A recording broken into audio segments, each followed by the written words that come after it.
Hey, folks, we are back at NG Atlanta. Just wrapping up that second day. We have Randall Koutnik here. You work at Netflix, right? Yes, I do. And you gave the last talk yesterday. You were talking about the parable of the blender.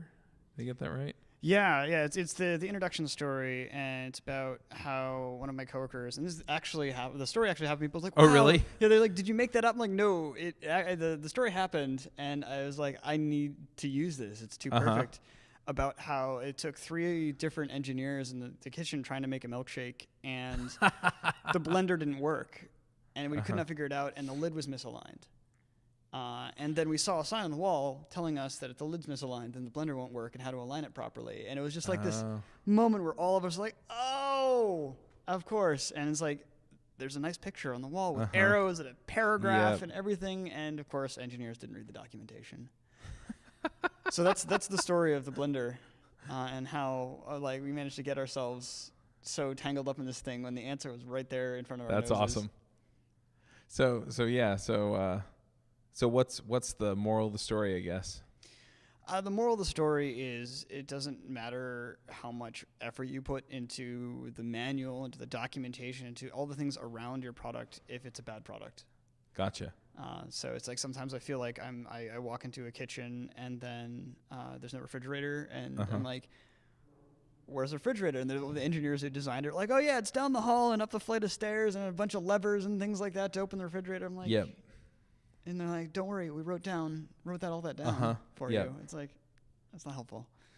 Yeah, I've been working on an application myself, and yeah, I mean, that's easily the thing that keeps coming up for me is, okay, how do I make this so you don't have to click 6 things to get to what you need, right? But at the same time, have it well organized so that people can, because it has a lot of features, how do I make them so that it's easy to find what people want? Yeah. Yeah, I think the slide that landed the most with people was one that said users don't want more features, they want the right features. Right. And one thing I talked a lot about was doing user testing, because we love testing. I mean, there's so many talks about testing, and all the testing we do proves that the software works. Right. And I love user testing because it shows that the software is useful. Right. And I do user test-driven development. I throw on a whiteboard, getting people to actually see some interface before I even write it. And then every week we go and keep testing, and it can be awful. As an engineer, you just put your heart and soul into doing all this great application and watch someone stumble their way through it. And you're like, no! Yeah. But the truth of the matter is that means you got some work to do. Yep. And I love that. I've grown to love that feeling because I now know what I can do. I'm like, yes, I can fix that. I can change that and make it better. And then the next time around, they don't get stuck on that part, and they get stuck on the next part, and I need to fix the next part. But yeah, that makes sense. So are there things about Angular that make that easier or harder? Or? Yeah, one of my slides up there did say users don't care about Angular. And what they care That's true. Yeah, but what they care about is the page loads quickly, and it works when they're on a shaky connection, and doesn't kill their battery and doesn't take forever. And Angular gives us all that power. Right. So I love the CLI because all of a sudden I have a fast app up and running with very little effort on my part. And the users don't care about that, but they care that I clicked on the button and it loaded. And it's done, and that's what they care about. And I do like Angular for that purpose, and the CLI, how easy it is for me. Because Mike has put an enormous amount of work into the user testing of the Angular CLI, so I can use it, and then just a follow-on effect. And then I build great things for my users, and they can build a great streaming experience for everyone. Yep. So how do you approach this at Netflix then? It's just I'm lucky because I can just go to the kitchen and wait for someone to walk by and nab them, but I want to make sure that. Even in Netflix, you think all these great engineers. There are different groups of engineers that you need to think about. And for a while, the Alert UI looked like this incredibly complex, ridiculous thing. And there are a couple engineers who are very vocal, and they loved it. They loved having everything out there. When we started doing the user research and testing, found that most engineers didn't want that. They wanted a simple thing they could click through, get some alerts for their app, and then go back to their actual job. Right. And so that was really useful for us just to even start off and say, how do we start addressing the rest of the engineers? Right.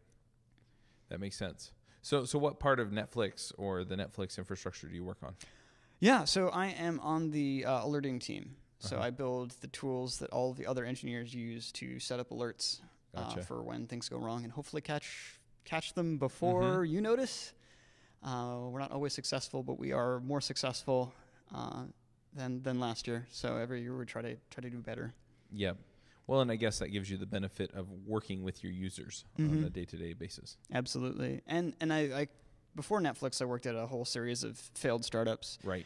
And the thing I noticed, this is one of the reasons I'm so loud about this, is the startups didn't talk to users. We just built this thing, how cool it was going to be, and then threw it over the wall, and like, why is no one using this? Yeah. And the few times we actually did start talking to users and getting feedback, were like, and then started building traction and things like that. But often it was just too little, too late, and it was this desperate last, diving save for the company, and it didn't work. Yep. So coming to Netflix, I know I'm probably not going to end up killing Netflix if I don't do these things, but I'm able to do my job at Netflix so much better. Yeah. With that sort of thinking. That makes sense. And you're talking about these failed startups that didn't talk to users, and it's funny. I don't know that I've worked at any startups that failed in that way. At least not initially. So they stacked enough bricks in the right places to where people were using. They had a successful product, and then the thing that killed them was that they bolted on another whole product that was the thing that the users didn't want. Yeah. And in some cases, the users had told them repeatedly that they wanted something different, and they had failed to deliver that, and instead delivered this other thing, which was completely different and off their radar, and that killed it. Yeah, and then all of a sudden it's just a surprise, and people who use it was like, this doesn't help. Yeah, that's not what I use your software for. Yep, exactly. So I guess the other question is you do have the benefit of working with your users, but for people who work in a company that is more public and out there for people to do stuff in, how do we have those conversations? How do I open that up for people that don't work in the same building I do? Well, this is the thing I think any engineer should do, but UI engineers are particularly well suited for, is being a user advocate and bringing that up. Talking to your manager, I think we should just go find some people, and you go to people and you say, hey, I want to solve your problems better, and people are surprisingly willing to come in. It's like, hey, just come in for an hour or two. Some companies will give out like gift cards or things like that as well. It's just kind of a thank you. I know one company that doesn't do gift cards, but they do a handwritten note afterward, and a lot of people are like, that's some loyal people, because it's much more than just like, all right, here's $50 or whatever. Right. To go out and find those people. I mean, I hope you have your users' email addresses and things like that to reach out to them. Right. That makes sense. Now, do you talk about this anywhere else? This is the first time I've given this talk. Okay. Hopefully not the last. Right. Do you have blog posts or anything else like that about this, or? Not yet. I'm finishing up the editing for a book about RxJS and observables and Angular through pragmatic programming. Once that's done, I hope to start blogging again, but that's just been sucking up all of my writing energy. No, that makes sense. Where do people find all that stuff? I have a blog. It's abandoned right now because of the book, but if the best place to find my thoughts is on Twitter. Okay. So I am at RKOUTNIK, Koutnik. All right, good deal. Well, thank you for coming and talking through the parable with us.